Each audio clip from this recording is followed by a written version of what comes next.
Bismillahirrahmanirrahim. Assalamualaikum warahmatullahi wabarakatuh. Alhamdulillahilladzi ja'ala likulli syai'in sababa wa anzala ala 'abdihi kitaban ajaba Muhammadin asyrafil khalifati ajaman wa aroba wa azkahum hasaban wa nasaba. Amma ba'd. Jumpa lagi dalam channel yang keren ini, FDK Channel, kepunyaan UIN Sunan Gunung Jati Bandung, yang pada kesempatan ini kita semakin hangat, semakin renyah, dan semakin ringan tapi berbobot. Dan pada kesempatan ini, sesuai dengan tagline program acara kita yaitu Sarmada, Sajian Ringan Hikmah Ramadan, kita terus akan menyajikan dan menyuguhkan topik-topik, tema-tema yang hangat, dan narasumber yang pakar, yang expert di bidangnya. Dan pada kesempatan ini, kita juga akan membicarakan sesuatu yang sangat seksi dan memiliki nilai manfaat kemaslahatan bagi publik yang perlu diketahui, yaitu tentang Ramadan dan tantangan di era disrupsi. Nah, ini judulnya berat, tapi nanti kita coba ringankan dan simplifikasikan. Yang akan membahas dan mengupas tuntas tentang hal itu adalah seorang tokoh ulama cendekia pupuhu struktural UIN Sunan Gunung Jati Bandung, yaitu Bapak Wakil Rektor 1 UIN Sunan Gunung Jati Bandung, Profesor Dr. Kiai Haji Rosihon Anwar MAG. Wilujeng sumping, Bro. Alhamdulillah. Kumaha damang pangitan? Alhamdulillah damang. Ayo kumaha. Alhamdulillah. Semakin ceria, semakin happy, dan semakin fresh di penghujung Ramadan ini, Prof. Ya. Kabarnya gimana, Prof? Baik, Alhamdulillah. Alhamdulillah, sehat. Iya, baik, Prof. Terima kasih sudah hadir pada FDK Channel ini. Sahabat-sahabat FDK Channel dimanapun berada, kita tahu bahwa pandemi ini sudah berlangsung lama ya, Prof. Ya. Sudah hampir 2 tahun sejak WHO itu menyampaikan di seluruh antero negara termasuk Indonesia, dan dampaknya meluas. Dan itu disebut sebagai juga bagian dampak pandemi dan epidemi. Dan kita juga sedang berhadapan dengan sebuah era yang disebut dengan era disruption era, atau dampak dari era teknologi atau media morfosis ini, dan itu berimbas pada perguruan tinggi gitu. Oke, kita akan coba dengar apa sebenarnya Ramadan dan tantangan era disrupsi, terus nanti hubungannya dengan konteks perguruan tinggi khususnya di UIN Sunan Gunung Jati Bandung. Mangga, Prof. Baik, bismillahirrahmanirrahim. Assalamualaikum warahmatullahi wabarakatuh. Alhamdulillahirabbil alamin wa bihi nasta'inu ala umuri dunya waddin. Wassalatu wassalamu ala asyrafil anbiya'i wal mursalin sayyidina wa maulana Muhammadin wa ala alihi wa sahbihi ajmain, amma ba'd. Kang Ep, terima kasih atas kesempatan waktunya. Para pemirsa di mana saja berada, segala puji kita panjatkan kehadirat Allah Subhanahu wa taala. Alhamdulillah, di penghujung bulan Ramadan kita masih diberikan kesehatan oleh Allah Subhanahu wa taala. Amin. Berharap kita tetap diberikan kesehatan oleh Allah, bukan saja kesehatan fisik, tapi juga yang penting adalah kesehatan rohaninya. Betul. Tadi Kang Aif menjelaskan tema disrupsi, sebuah tema yang berat sebenarnya, karena berat itu istilah yang jarang-jarang didengar oleh masyarakat. Dan itu kesannya tema yang elit, dan itu dari bahasa Inggris ya, disruption era. Bahasa mudahnya disruption itu perubahan yang sangat mendasar, perubahan yang besar-besaran, kira-kira begitu ya Kang Aib ya, kalau kita terjemahkan ke dalam bahasa yang sederhana. Jadi gambaran yang sederhananya begini Kang Aib ya. Dulu waktu kita kecil itu punya tradisi yang manual ya dalam melakukan interaksi. Misalnya kalau kita mau berbelanja ya kita harus pergi ke warung, harus pergi ke toko, ke supermarket.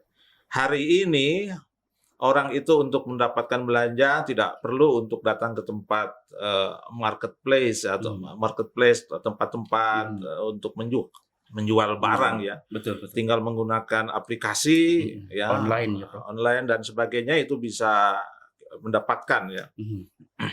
Dulu sebelum ada era industri 4.0 ya 4.0 atau Society 5.0, kita ini belajar secara manual ya. Tapi begitu datang era revolusi 4.0 yang kemudian berimplikasi kepada banyak hal, termasuk dalamnya adalah Internet for all dan turunannya, maka kemudian ada perubahan yang mendasar. Orang belajar tidak lagi tatap muka, tapi sekarang sudah melalui daring ya, seperti yang hari ini kita laksanakan. Nah, itulah yang kemudian kita sebut dengan era disrupsi. Atau disrupsi itu perubahan yang radikal, perubahan yang besar-besaran. Jadi tidak seperti menaik tangga tahap-tahap, tapi dia langsung ke tangga yang anak tangga yang terakhir gitu ya. Dekonstruksi seperti itu. Ya, seperti itulah dekonstruksi. Makanya dalam bahasa Arab, disrupsi itu terjemahnya asrul idtirab ya. Jadi istirab itu kegoncangan ya, kegoncangan perubahan besar.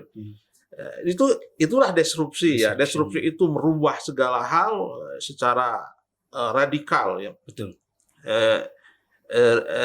Radical change ya, perubahan yang amat radikal. Nah, ini sementara ini yang kita lihat itu imbas yang terbesar itu pada sektor ekonomi. Ekonomi, betul. Jadi kita menyaksikan di dalam berita, dalam betapa perusahaan-perusahaan besar itu kemudian harus rubuh ya, karena ada startup ya, atau belanja secara online ya, secara online. Nah, saya kira itu dulu ya tentang disrupsi itu seperti apa. Betul. Kita menggambarkan secara sederhana. Baik, luar biasa. Berarti memang ini adalah peradaban yang terus berkembang ya, maju, dan kita dulu analog, manual, konvensional gitu, dan kemudian beralih ke serba mesin begitu. Dulu waktu di kampung misalnya disebut sebagai era agraris pertanian ya, Bro. Betul. Ada istilah ngawuluku, Bro. Maklum di kampung, di kosan di sisi kota pisan, ngawuluku itu apa? Ya pakai kerbau begitu, Prof ya, ke sawah dan sekarang beralih menjadi traktor. Dan traktor masih dikendalikan oleh kita masih dikendalikan oleh manusia. Tapi di negara-negara maju katanya, terutama di Jepang sudah agricultural teknologi ya, sudah robot yang menggerakkan itu gitu ya. Mungkin di Indonesia sekarang juga imbasnya salah satunya seperti itu. Termasuk tadi, Prof, perusahaan-perusahaan besar yang kemudian runtuh gitu ya. Kita tahu pabrik-pabrik, kemudian perusahaan di dunia. Baik, nah kehidupan berdampak pada ekonomi di seluruh dunia. Kemudian bagaimana terhadap pendidikan ini, Prof? Dampaknya terhadap dunia pendidikan. Betul. Kebetulan Prof ini pupuhu di Warik 1. Betul. Sekarang sektor yang dirambah atau dikuasai oleh era disrupsi itu bukan saja sektor ekonomi atau industri. Bahkan sekarang pada sektor-sektor non factory ya, atau non industri, kayak saya kira juga termasuk kepada dunia dakwah sekarang sudah masuk dunia disrupsi. Iya, betul. Jadi sekarang orang tidak lagi datang ke tempat-tempat pengajian untuk mendengar ceramah. Tapi dia tinggal udah masuk ke teknologi, medsos untuk mendengar materi-materi yang diinginkan. Nah, termasuk sebenarnya yang bikin risau kita ya, apalagi saya sebagai Warek 1 ya. Dan disrupsi ini dikhawatirkan ya. Betul. Kalau sudah masuk ke dalam dunia pendidikan, saya kok membayangkan yang macam-macam ya. Jadi kalau tadi ada industri-industri besar runtuh karena kalah saing ya. Saya tidak ingin mengatakan nanti perguruan tinggi itu runtuh, tidak. Jangan. Tidak dalam konteks itu ya, Insya tapi Allah justru tidak, ini ya. sebagai tantangan ya, sebagai Betul. tantangan besar. Perguruan tinggi. Nah, ada tulisan yang saya sekilas tadi lihat di medsos ya, di internet itu ada artikel yang judul disruption is underway in the higher education sector. Jadi tulisan ini kira-kira menjelaskan bahwa hari ini disrupsi itu sedang melanda perguruan tinggi. Bukan saja sektor ekonomi, tapi juga sektor perguruan tinggi yang sedang dikuasai oleh era disrupsi. Nah, itu artinya akan ada perubahan-perubahan mendasar ya dalam proses tridharma perguruan tinggi di satu perguruan tinggi ya. Khususnya di kampus kita atau di perguruan tinggi pada umumnya ya. Saya ingat ceramahnya Pak Rektor IPB ya waktu datang ke kampus kita, Pak Arif, Prof Arif. Beliau mengatakan, coba bayangkan kalau seandainya startup besar itu seperti Gojek, Bukalapak, Tokopedia yang selama ini bisnisnya di aspek ekonomi, seandainya dia merambah sektor pendidikan, kemudian dia membuka University of Lazada atau University of Gojek dan sebagainya, dia membuka pelayanan perguruan tinggi, itu tentu juga pasti lebih canggih ya, karena dia juga punya pengalaman. Maka sebenarnya apa yang terjadi kalau itu dibuka, regulasinya diperbolehkan ya? Kita akan bersaing dengan universitas-universitas yang didirikan oleh startup besar itu. Nah, tapi saya optimis negara pasti juga hadir di sini, tetap akan memperhatikan laju perkembangan perguruan tinggi yang selama ini eksis ya. Nah, tantangan bagi perguruan tinggi sebenarnya, atau saya ingin mengatakan, kalau kita tidak ingin mengalami proses keruntuhan, sebagaimana tadi saya analogikan atau sebutkan beberapa perusahaan-perusahaan ekonomi besar ya, maka ada beberapa hal yang saya kira yang harus kita lakukan dan kita bersama-sama melakukan. Pertama, inovasi ya. Saya kira inovasi ini ya, Prof. bagian yang terpenting dari menghadapi era disrupsi. Jadi kalau ada pepatah mengatakan berubah atau punah, berubah atau punah. Nah, inovasi-inovasi ini penting. Dan perguruan tinggi harus melakukan inovasi-inovasi besar untuk menghadapi tantangan disrupsi ini. Dan alhamdulillah hari ini kita sudah melakukan ke arah sana. Jadi berbagai inovasi dalam pengajaran, dalam pengumpulan data, lalu kemudian juga dalam integrasi sistem dan sebagainya. Itu sebenarnya adalah upaya-upaya untuk mengarah ke sana ya. Yang kedua, yang harus kita lakukan adalah customer oriented. Customer oriented itu saya kira pengembangan perguruan tinggi itu harus berbasis kepada keinginan dari customer kita. Customer kita itu siapa? Stakeholder. Stakeholder kita itu siapa? Ya mahasiswa, ya dosen, ya masyarakat, pengguna dan sebagainya. Nah, ini penting saya kira ya untuk melibatkan mereka semua dalam menentukan arah-arah kebijakan kampus kita ini. Ada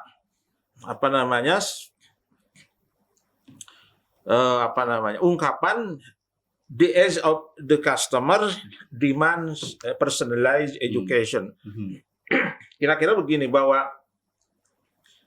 di era customer, segala pelayanan itu merujuk kepada kepentingan pelayan, kepada pelanggan, customer, maka perguruan tinggi itu membutuhkan apa yang disebut personalized education. Artinya kurikulum yang berorientasi kepada kebutuhan mahasiswa.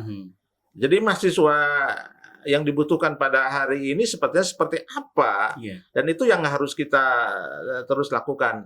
Nah, hari ini kampus kita terus berbenah dalam hal kurikulum, apalagi dengan program MBKM. Ini saya kira program yang sangat penting dari pemerintah, dan kita menganggap bahwa MBKM atau kurikulum Merdeka Belajar Kampus Merdeka adalah upaya untuk tadi itu ya, customer oriented.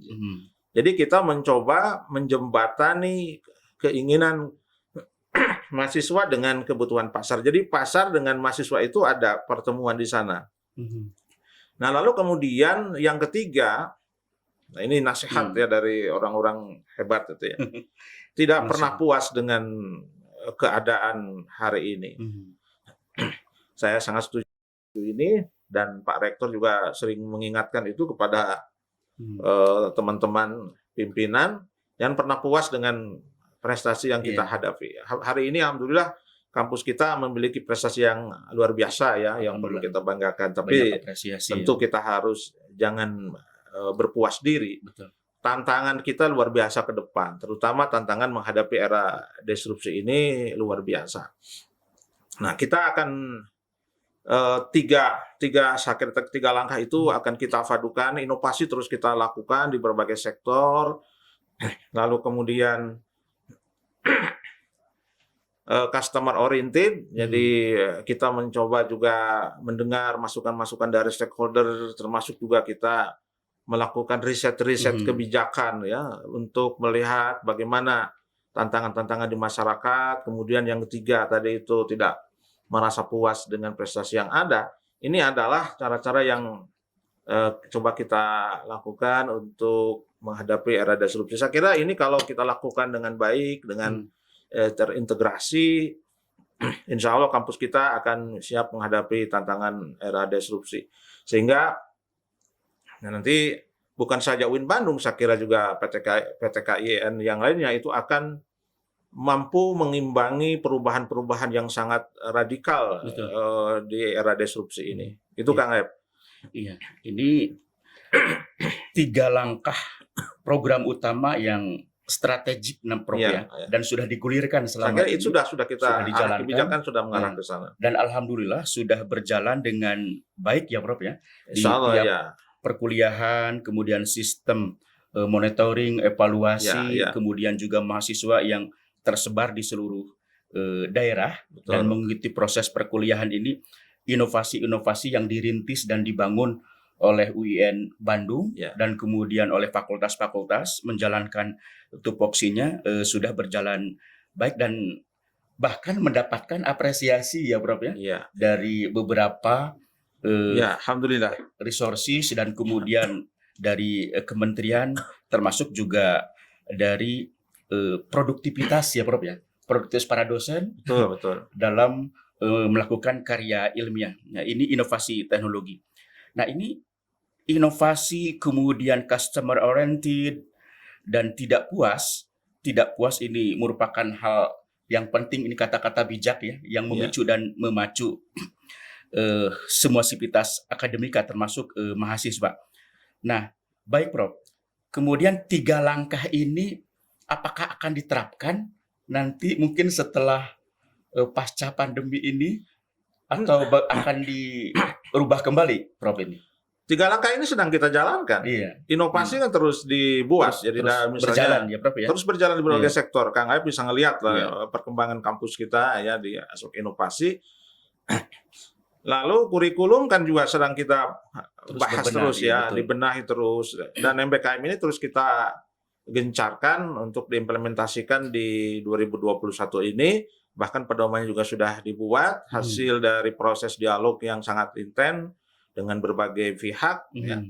Lalu tidak puas juga, kira ini semangat terutama dari Pak Rektor ya kepada pimpinan UIN Sunan Gunung Jati Bandung untuk tidak berpuas dengan berbagai reputasi, prestasi yang kita hadapi. Kita akan terus mempertahankan dan kalau bisa tentu akan lebih baik ya ke depannya.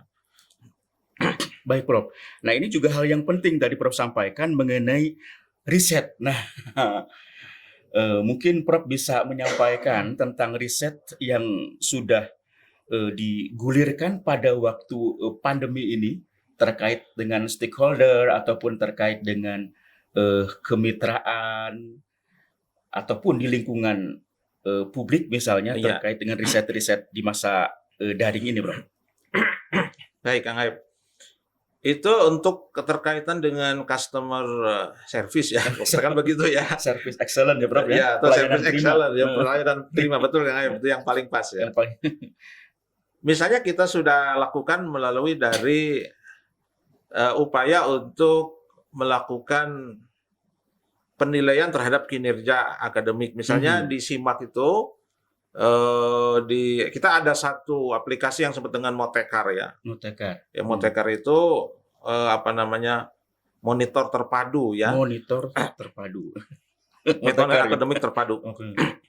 Jadi itu di Motekar itu ada aplikasi mahasiswa itu sebelum melihat melihat nilai semacam itu ada isian atau apa namanya kuesioner ya. Kuesioner yang harus diisi. Ya, itu isinya tentang evaluasi dosen, lalu kemudian tentang kurikulum sebagainya. Sebenarnya ini biasa sih ya. Tapi sebenarnya itu langkah awal kita untuk melihat apa sebenarnya yang diinginkan oleh mahasiswa terhadap proses tridharma perguruan tinggi ini. Nah ini kan terus kita analisis, kemudian kita diskusikan untuk menjadi arah kebijakan kita dalam aspek tridharma perguruan tinggi, khususnya dalam bidang pendidikan dan pengajaran ya. Lalu misalnya juga kebijakan akademik atau survei itu dilakukan terkait dengan kita punya penelitian misalnya terkait dengan kebijakan ya. Misalnya ini yang sedang gencar diantaranya misalnya bagaimana UIN Bandung hadir misalnya untuk menjawab kebutuhan masyarakat Jawa Barat terkait dengan kehidupan beragama, moderasi beragama. Itu juga salah satu upaya untuk memenuhi kebutuhan stakeholder customer oriented itu tadi ya, betul. Lalu kemudian yang saya tahu juga beberapa klaster di Litap Dimas kita itu juga terkait dengan yang tadi saya jelaskan itu. Jadi kita akan komitmen untuk banyak menggali, melihat apa sebenarnya tantangan perubahan yang terjadi di masyarakat dan apa yang harus kita lakukan. Jadi dalam konsep saya memang perguruan tinggi itu dia berada dalam sebuah proses dialektika perubahan masyarakat, perubahan sosial, dan perguruan tinggi itu punya tantangan untuk menjawab. Jadi salah satu cara untuk itu adalah kita melihat apa sebenarnya yang sedang terjadi di masyarakat dan apa yang harus kita lakukan. Jadi ke depan saya kira riset-riset yang kita lakukan baik itu oleh dosen mahasiswa itu saya berharap juga mengarah beberapa di antaranya untuk survei hal-hal yang tadi dijelaskan supaya itu menjadi masukan input dalam menentukan arah kebijakan kita ke depan. Ya. Baik, ini luar biasa inovasi, strategi dan upaya dalam bentuk program-program nyata yang semuanya berbasis keumatan.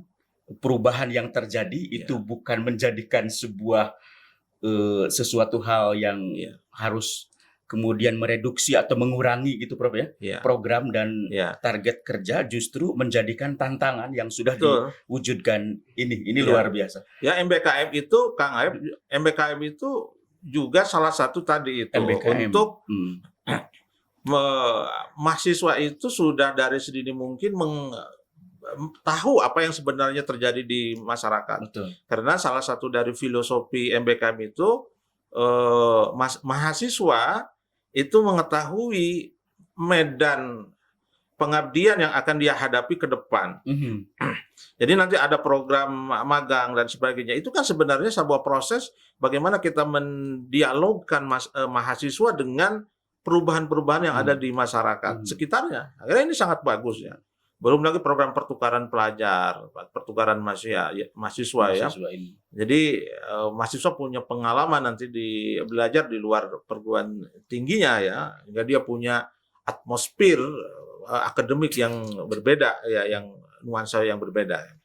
Ya, ini luar biasa. Jadi program-program ini sebenarnya merupakan ruh dari tradisi Islam sebenarnya, Prof ya.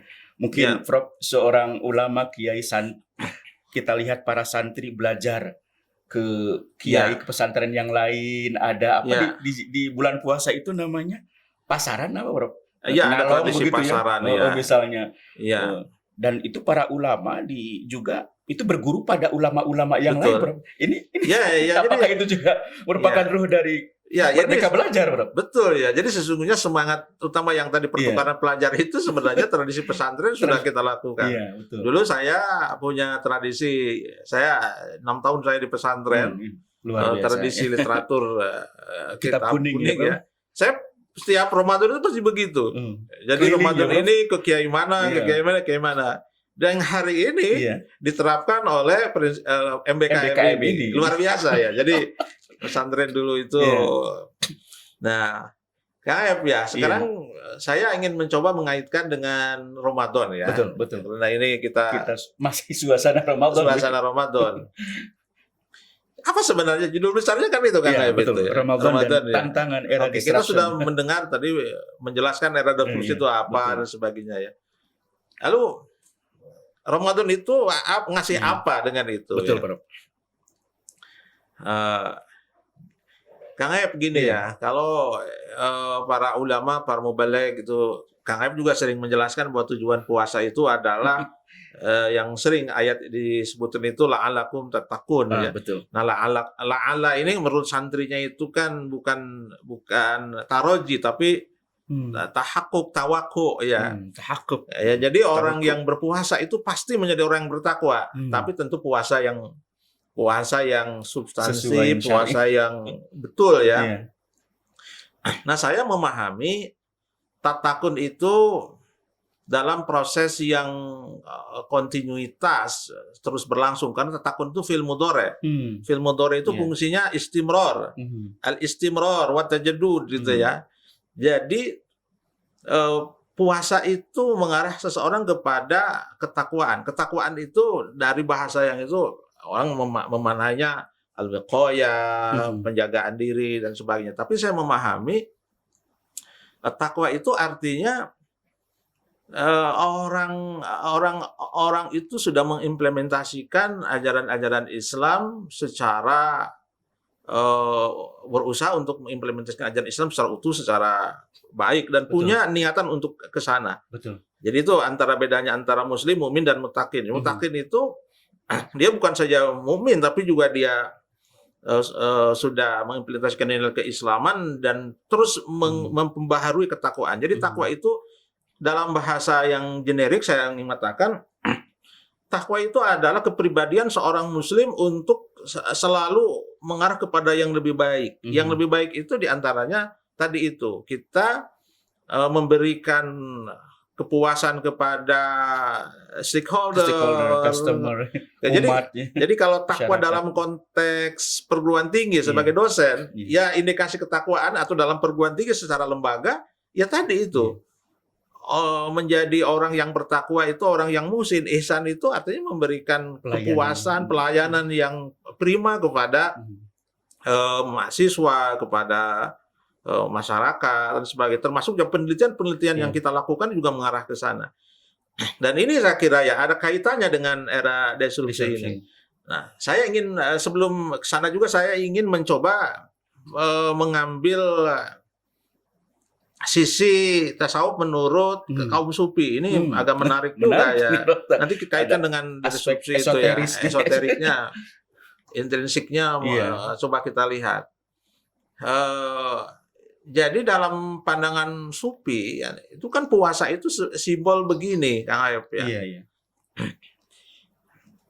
Kita ini ayat Al-Qur'an wa nafakhtu min ruhi ya. Ruh itu ditiupkan dalam tubuh seseorang. Ruh itu sesungguhnya suci dia. Iya. Jadi dia belum ada maksiat segala macam ya. Tapi ketika dia hidup di dunia, dia kena virus. Ahubud dunya dan teman-temannya ya, virus sudah ada sejak dulu ketika di dunia ya. Ya, jadi begitu dia berinteraksi dengan dunia, kena virus. Sehingga proses inkisab dia itu untuk memotret kebenaran, ya. Jadi daya pandang batinnya itu tertutup. Dan Ramadan ini kata para sufi adalah upaya untuk menghilangkan virus-virus itu semua, sehingga orang berada pada performan yang aslinya, yang sejatinya. Atau kalau kata Maulana Rumi, puasa itu ada Idul Fitri itu atau puasa itu adalah proses untuk membersihkan keakuan yang sejati. Tadi yang saya katakan dengan ruh yang bersih itu. Dan Idul Fitri adalah ketika seseorang mendapatkan keakuan yang sejati. Sebelumnya keakuan yang semu karena dia sudah dikotori segala macam. Idul Fitri itu. Nah, kalau orang itu sudah berada pada keakuan yang sejati, saya membayangkan seperti begini. Kita punya HP ini. HP ini kalau lambat Kang Ayub ya, itu caranya itu dibersihkan, catnya dibersihkan, memorinya dibersihkan. Setelah itu dia kinerjanya akan cepat kan. Nah, sekarang orang udah berpuasa. Tadi sudah dibersihkan segala macamnya, virus dan segala macam. Ada keakuan yang sejati hari ini dalam performanya yang sangat prima. Itulah yang kemudian kita harapkan untuk menghadapi tantangan-tantangan disrupsi itu. Dengan mata pandang yang jernih, dengan potensi yang kuat, lalu kemudian dengan pengetahuan yang dialami, maka tantangan-tantangan disrupsi itu saya kira mudah-mudahan dihadapi ya. Karena kita sudah mulai empowernya itu diperkuat lagi. Nah, dengan puasa ini atau nanti Idul Fitri kita berada kepada keakuan yang sejati, jati diri yang sejati, atau dalam konsep tasawufnya mungkin nanti kita mengenal konsep insan kamil dan sebagainya lah. Hal-hal seperti itu, potensi-potensi itulah yang kemudian kita harapkan dari Civitas Akademik untuk memikirkan bersama kampus kita ini untuk menghadapi tantangan era disrupsi ini. Dan saya yakin ya, UIN Bandung itu luar biasa. Kita memiliki SDM yang luar biasa. Amin, insyaallah. Ya. Dan karya-karya luar biasa. Kalau saya itu luar biasa ya. Terkadang Kang Ayub ya, saya kalau sedang sendiri buka-buka HP, lalu kemudian kita buka grup WA, hampir di mana-mana dosen-dosen kita ini yang di Ramadan ini luar biasa ya. Di koran menulis, kemudian itu potensi yang sangat besar yang dimiliki oleh, dan kita semua yakin UIN Bandung bisa menghadapi tantangan era disrupsi itu. Amin, amin. Amin, luar biasa ini.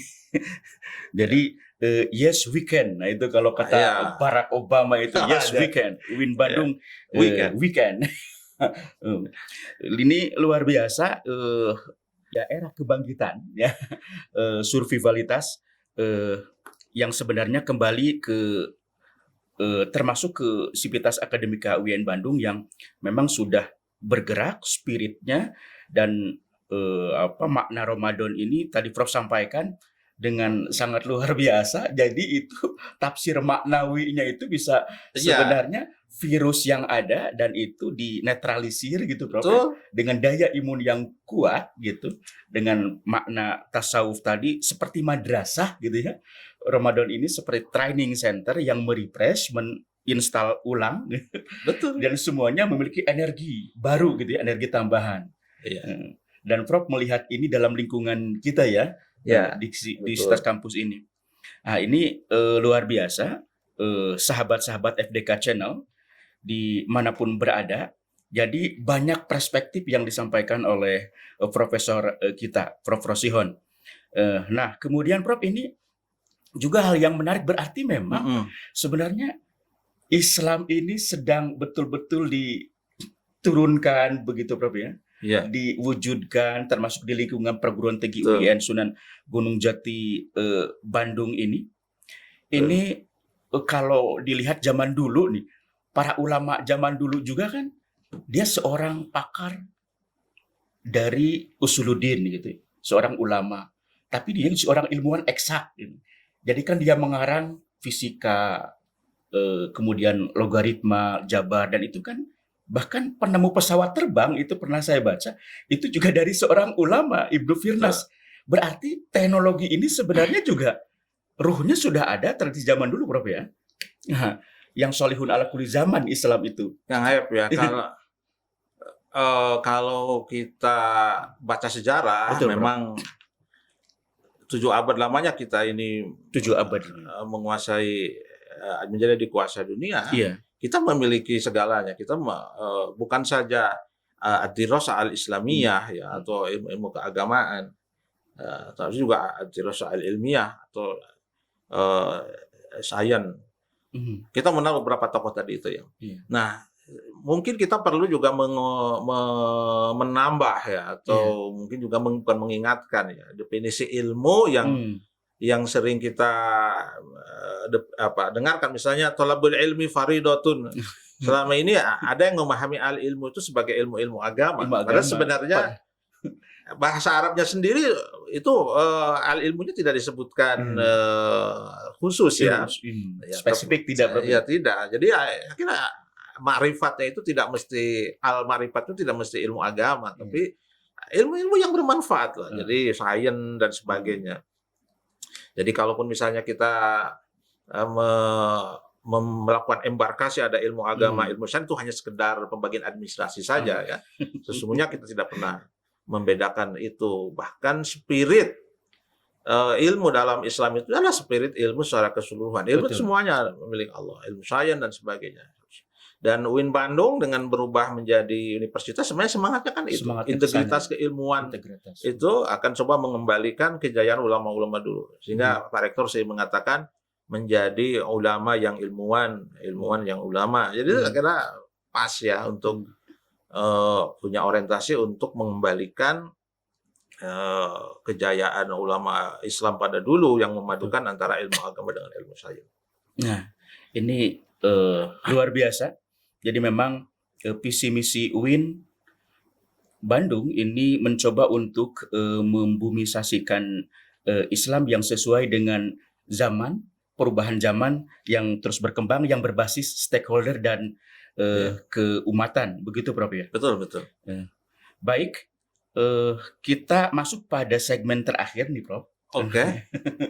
Nah, kira-kira program apa lagi yang akan digulirkan terkait dengan apa yang sudah tadi disampaikan terkait dengan 3 pilar utama, kemudian filosofi, kemudian termasuk makna Ramadan yang terkait dengan spirit, betul. kebangkitan akademik. Wah, itu luar biasa istilahnya ya, kebangkitan akademik. Sudah bangkit kita. Sudah bangkit. Ya? Sudah bangkit. Sudah dari dulu dan meningkatkan. Iya.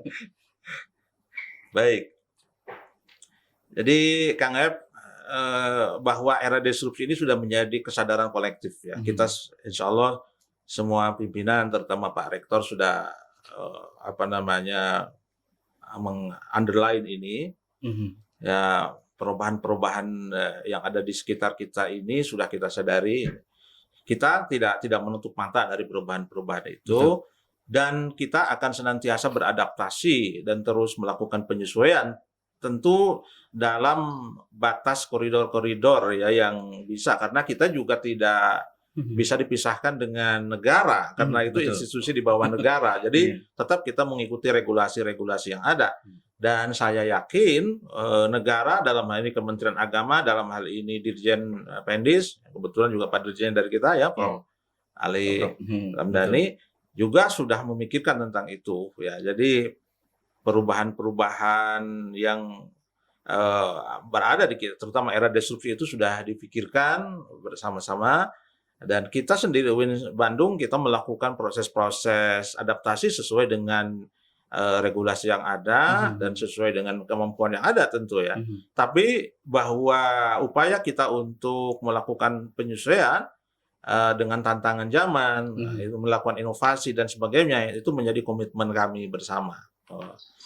Dan dalam hal ini, alhamdulillah Pak Rektor juga punya sudah mengarahkan pimpinan-pimpinan yang lain untuk ke arah sana ya, menjadikan kampus UIN Bandung menjadi visi kita juga kan visi yang luar biasa ya. Jadi sekarang bahkan kita sudah mulai menjajaki tangga rekognisi internasional dengan berbagai reputasi yang ada, dan ini akan insya Allah kita maju. Iya, ya luar biasa. Jadi tekad dan ikhtiar itu menjadi fondasi kita semuanya bergerak bersama seperti bangunan satu tubuh begitu ya mungkin Prof. Kalbunian yashuddu ba'duhum ba'dha. Nah, terakhir sekali harapan Prof sebagai pupuhu, sebagai pimpinan institusi, bahkan sebagai ulama kepada umat. Silakan Prof. Bisa disampaikan. Bagi kita kapasitas kita sebagai dosen bukan hanya sekedar persoalan ASN, tapi ini persoalan bagian daripada dakwah kepada masyarakat. Betul. Menyampaikan pesan-pesan agama kepada masyarakat melalui dunia kita, dunia kampus, dunia akademik, dalam perguruan tinggi. Maka sesungguhnya kita berharap upaya-upaya tugas keseharian kita tingkatkan bukan hanya sekedar melaksanakan tugas rutin, tapi kepada visi yang lebih luhur, lebih besar, yaitu li'la'i kalimatillah ya, untuk menjadikan ajaran-ajaran Allah itu, ajaran-ajaran Allah dan Rasulnya itu benar-benar membumi. Di antaranya adalah itu untuk terus berada menghadapi tantangan disrupsi. Kita tidak menginginkan justru daerah disrupsi itu meluluhlantahkan sendi-sendi Islam. Justru tugas kita itu ada di sana. Kita berdiri di depan untuk menjelaskan bahwa al-Islam itu ala wala yu'la alai. Jadi akan berada di garda terdepan dalam menghadapi era disrupsi. Saya akan terakhir Kang Aib, biasanya saya punya pantun. Silakan Prof. Ini penting. Ramadan penuh dengan kebaikan. Setiap hari kita mengisi kita mengisi kebaikan setiap hari. Era disrupsi memang mengagetkan, tapi kita akan hadapi dengan percaya diri. Luar biasa. Satu lagi. Silakan Prof, silakan. Ini penting soalnya. Ini keywordnya, pesannya ada di sini. Silakan Prof. Mudik dari Bandung menuju ke Bekasi. Nah, mudik nih. Sampai ya mudiknya sebelum tanggal 6. Sebelum tanggal 6. Sampai di tujuan pada waktu senja. UIN Bandung siap menghadapi era disrupsi. Mari bekerja sama dan sama-sama bekerja. Luar biasa, imagine. Saya kira itu mudah-mudahan ada manfaatnya. Mari kita bangun kampus kita bersama-sama untuk masa depan yang sangat baik. Amin. Together we can. Together we can, yes we can. Luar biasa ini. Terima kasih Prof, luar biasa memberikan pencerahan dan juga menjadi wawasan yang membuka pikiran kita gitu ya semua di Ramadan yang penuh berkah ini, di penghujung Ramadan ini. Apa yang Prof sampaikan banyak hal dari coba hal yang terkait dengan aspek filosofis itu di langitan sampai kemudian mendarat di supaya landai di bumi ini dan umat bisa merasakan tentang Ramadan dan tantangan era disrupsi. Sahabat-sahabat FDK Channel, demikian tema yang bisa disampaikan yang kaitannya juga dengan perguruan tinggi dan tantangannya dan di era disruption, yang itu semuanya merupakan bagian upaya dakwah kita kepada masyarakat untuk membangun peradaban, terutama di dunia kampus, yang berbasis 3 pilar utama, yang kemudian seperti air yang di sungai, dan kemudian manfaatnya, maslahatnya dirasakan oleh seluruh stakeholder, oleh seluruh umat dimanapun. Demikian tema diskusi yang bisa dibincangkan pada hari ini. Semuanya merupakan kata kunci, terutama 2 pantun tadi. 2 pantun tadi, ternyata Prof juga seorang yang ahli syair, Ya. ahli pantun. Mudah-mudahan nanti ada bukunya, Prof, tentang pantun. Semuanya tentang era disrupsi. Terima kasih, Prof. Ya, Atur sama-sama. nuhun pisan. Sama-sama. Kasumpinganna di Study Room FDK Channel ini, mudah-mudahan ini juga room library Laboratorium Fakultas Dakwah bisa berkembang, Prof, Amin, amin. dan bisa dikonsumsi, dan alhamdulillah subscribe, viewersnya juga sudah banyak, Alhamdulillah. produksinya sudah banyak. Mudah-mudahan ini merupakan bagian dari kontribusi untuk membangun UIN di masa era mendatang. Amin. Terima kasih. Kita tutup dengan membaca hamdalah bersama. Alhamdulillahirabbil alamin. Assalamualaikum warahmatullahi wabarakatuh. Waalaikumsalam warahmatullahi wabarakatuh.